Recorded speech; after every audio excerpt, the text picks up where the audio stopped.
ಸಚಿವ ಹಾಲಿ ಶಾಸಕ H D Revanna arrest ಆಗ್ತಾ ಇದ್ದಂತೆ ವಿದೇಶಕ್ಕೆ ಪರಾರಿಯಾಗಿರುವಂತಹ ಪ್ರಜ್ವಲ್ ರೇವಣ್ಣ ವಾಪಸ್ ಬೆಂಗಳೂರಿಗೆ ಬಂದು ಶರಣಾಗ್ತಾರಾ ಅನ್ನೋ ಒಂದು ಚರ್ಚೆ ಇದೆ. ಬಲ್ಲ ಮೂಲಗಳ ಪ್ರಕಾರ ಪ್ರಜ್ವಲ್ ರೇವಣ್ಣ ಎಸ್ಐಟಿಗೆ ಶರಣಾಗುವಂತಹ ಸಾಧ್ಯತೆ ಇದೆ. ವಿದೇಶದಿಂದ ಇವತ್ತೇ ವಾಪಸ್ ರಾಜ್ಯಕ್ಕೆ ಬರಬಹುದು ಪ್ರಜ್ವಲ್ ರೇವಣ್ಣ. ಈ ಹಿನ್ನೆಲೆಯಲ್ಲಿ ವಿಮಾನ ನಿಲ್ದಾಣಗಳಲ್ಲಿ ಪೊಲೀಸರು ನಿಗಾವನ್ನ ವಹಿಸಿದ್ದಾರೆ. ಯಾವುದೇ ನಿಲ್ದಾಣಕ್ಕೆ ಬಂದರೂ ಕೂಡ ಪ್ರಜ್ವಲ್ ರೇವಣ್ಣ ಅವರನ್ನ ವಿಮಾನ ನಿಲ್ದಾಣದಲ್ಲೇ ಅರೆಸ್ಟ್ ಮಾಡೋದಕ್ಕೆ ಎಸ್ಐಟಿ ಟೀಮ್ ರೆಡಿ ಆಗಿದೆ. ಮಂಗಳೂರು, ಕೊಚ್ಚಿ, ಗೋವಾ ಮತ್ತು ಬೆಂಗಳೂರು ಪ್ರಮುಖವಾಗಿ ಈ 4 ವಿಮಾನ ನಿಲ್ದಾಣಗಳ ಮೇಲೆ ಎಸ್ಐಟಿ ಪೊಲೀಸರು ನಿಗಾ ವಹಿಸಿದ್ದಾರೆ. ವಿಮಾನ ನಿಲ್ದಾಣದ ಬಳಿಯೇ ಪ್ರಜ್ವಲ್ ರೇವಣ್ಣ ಅರೆಸ್ಟ್ ಆಗಬಹುದು. ತಂದೆ ಎಚ್ ಡಿ ರೇವಣ್ಣ ಅರೆಸ್ಟ್ ಆಗಿದ್ದಾರೆ. ಹೀಗಾಗಿ ಮುಂದಿನ ಮತ್ತಷ್ಟು ಮುಜುಗರವನ್ನ ತಪ್ಪಿಸ್ಕೊಳ್ಳೋದಕ್ಕೆ ಬಹುಶಃ ಪ್ರಜ್ವಲ್ ರೇವಣ್ಣ ಶರಣಾಗಬಹುದು ಅನ್ನೋ ಒಂದು ಲೆಕ್ಕಾಚಾರ ಇದೆ. ಈಗಾಗಲೇ ಪ್ರಜ್ವಲ್ ರೇವಣ್ಣ ಎಸ್ಐಟಿಗೆ ಮಾಹಿತಿಯನ್ನು ಕೊಟ್ಟಿದ್ರು. 7 ದಿನಗಳ ಕಾಲಾವಕಾಶ ಬೇಕು, ನಾನು ಬೆಂಗಳೂರಿನಲ್ಲಿಲ್ಲ, ಹೀಗಾಗಿ ಬರೋದಕ್ಕೆ ಟೈಮ್ ಬೇಕು ಅಂತ ಈ ಹಿಂದೆ ತಮ್ಮ ವಕೀಲರ ಮೂಲಕ ಕಾಲಾವಕಾಶವನ್ನು ಕೇಳಿದ್ರು ಪ್ರಜ್ವಲ್ ರೇವಣ್ಣ. ಆದರೆ ಇದೀಗ ಎಚ್ ಡಿ ರೇವಣ್ಣ ಅವರ ಜಾಮೀನು ತಿರಸ್ಕಾರ ಆಗ್ತಾ ಇದ್ದಂತೆ ಮಹಿಳೆಯ ಕಿಡ್ನಾಪ್ ಕೇಸ್ನಲ್ಲಿ ಈಗ ರೇವಣ್ಣ ಅವರ ಅರೆಸ್ಟ್ ಆಗಿದೆ.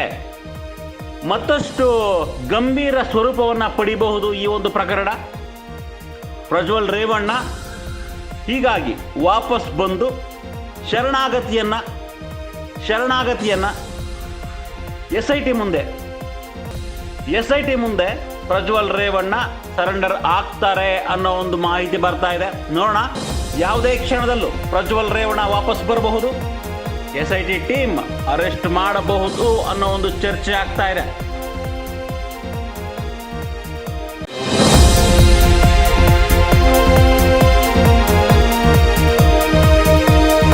ಮಾಜಿ ಸಚಿವ ಹಾಲಿ ಶಾಸಕ ಎಚ್ ಡಿ ರೇವಣ್ಣ ಅರೆಸ್ಟ್ ಆಗ್ತಾ ಇದ್ದಂತೆ ವಿದೇಶಕ್ಕೆ ಪರಾರಿಯಾಗಿರುವಂತಹ ಪ್ರಜ್ವಲ್ ರೇವಣ್ಣ ವಾಪಸ್ ಬೆಂಗಳೂರಿಗೆ ಬಂದು ಶರಣಾಗ್ತಾರಾ ಅನ್ನೋ ಒಂದು ಚರ್ಚೆ ಇದೆ. ಬಲ್ಲ ಮೂಲಗಳ ಪ್ರಕಾರ ಪ್ರಜ್ವಲ್ ರೇವಣ್ಣ ಎಸ್ಐಟಿಗೆ ಶರಣಾಗುವಂತಹ ಸಾಧ್ಯತೆ ಇದೆ. ವಿದೇಶದಿಂದ ಇವತ್ತೇ ವಾಪಸ್ ರಾಜ್ಯಕ್ಕೆ ಬರಬಹುದು ಪ್ರಜ್ವಲ್ ರೇವಣ್ಣ. ಈ ಹಿನ್ನೆಲೆಯಲ್ಲಿ ವಿಮಾನ ನಿಲ್ದಾಣಗಳಲ್ಲಿ ಪೊಲೀಸರು ನಿಗಾವನ್ನ ವಹಿಸಿದ್ದಾರೆ. ಯಾವುದೇ ನಿಲ್ದಾಣಕ್ಕೆ ಬಂದರೂ ಕೂಡ ಪ್ರಜ್ವಲ್ ರೇವಣ್ಣ ಅವರನ್ನ ವಿಮಾನ ನಿಲ್ದಾಣದಲ್ಲೇ ಅರೆಸ್ಟ್ ಮಾಡೋದಕ್ಕೆ ಎಸ್ಐಟಿ ಟೀಮ್ ರೆಡಿ ಆಗಿದೆ. ಮಂಗಳೂರು, ಕೊಚ್ಚಿ, ಗೋವಾ ಮತ್ತು ಬೆಂಗಳೂರು ಪ್ರಮುಖವಾಗಿ ಈ 4 ವಿಮಾನ ನಿಲ್ದಾಣಗಳ ಮೇಲೆ ಎಸ್ಐಟಿ ಪೊಲೀಸರು ನಿಗಾ ವಹಿಸಿದ್ದಾರೆ. ವಿಮಾನ ನಿಲ್ದಾಣದ ಬಳಿಯೇ ಪ್ರಜ್ವಲ್ ರೇವಣ್ಣ ಅರೆಸ್ಟ್ ಆಗಬಹುದು. ತಂದೆ ಎಚ್ ಡಿ ರೇವಣ್ಣ ಅರೆಸ್ಟ್ ಆಗಿದ್ದಾರೆ.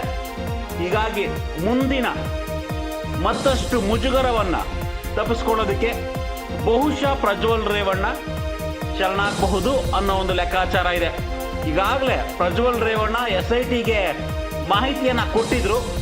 7 ದಿನಗಳ ಕಾಲಾವಕಾಶ ಬೇಕು, ನಾನು ಬೆಂಗಳೂರಿನಲ್ಲಿಲ್ಲ, ಹೀಗಾಗಿ ಬರೋದಕ್ಕೆ ಟೈಮ್ ಬೇಕು ಅಂತ ಈ ಹಿಂದೆ ತಮ್ಮ ವಕೀಲರ ಮೂಲಕ ಕಾಲಾವಕಾಶವನ್ನು ಕೇಳಿದ್ರು ಪ್ರಜ್ವಲ್ ರೇವಣ್ಣ. ಆದರೆ ಇದೀಗ ಎಚ್ ಡಿ ರೇವಣ್ಣ ಅವರ ಜಾಮೀನು ತಿರಸ್ಕಾರ ಆಗ್ತಾ ಇದ್ದಂತೆ ಮಹಿಳೆಯ ಕಿಡ್ನಾಪ್ ಕೇಸ್ನಲ್ಲಿ ಈಗ ರೇವಣ್ಣ ಅವರ ಅರೆಸ್ಟ್ ಆಗಿದೆ. ಮತ್ತಷ್ಟು ಗಂಭೀರ ಸ್ವರೂಪವನ್ನು ಪಡಿಬಹುದು ಈ ಒಂದು ಪ್ರಕರಣ. ಪ್ರಜ್ವಲ್ ರೇವಣ್ಣ ಹೀಗಾಗಿ ವಾಪಸ್ ಬಂದು ಶರಣಾಗತಿಯನ್ನ ಎಸ್ಐಟಿ ಮುಂದೆ ಪ್ರಜ್ವಲ್ ರೇವಣ್ಣ ಸರೆಂಡರ್ ಆಗ್ತಾರೆ ಅನ್ನೋ ಒಂದು ಮಾಹಿತಿ ಬರ್ತಾ ಇದೆ. ನೋಡೋಣ, ಯಾವುದೇ ಕ್ಷಣದಲ್ಲೂ ಪ್ರಜ್ವಲ್ ರೇವಣ್ಣ ವಾಪಸ್ ಬರಬಹುದು, ಎಸ್ಐಟಿ ಟೀಮ್ ಅರೆಸ್ಟ್ ಮಾಡಬಹುದು ಅನ್ನೋ ಒಂದು ಚರ್ಚೆ ಆಗ್ತಾ ಇದೆ.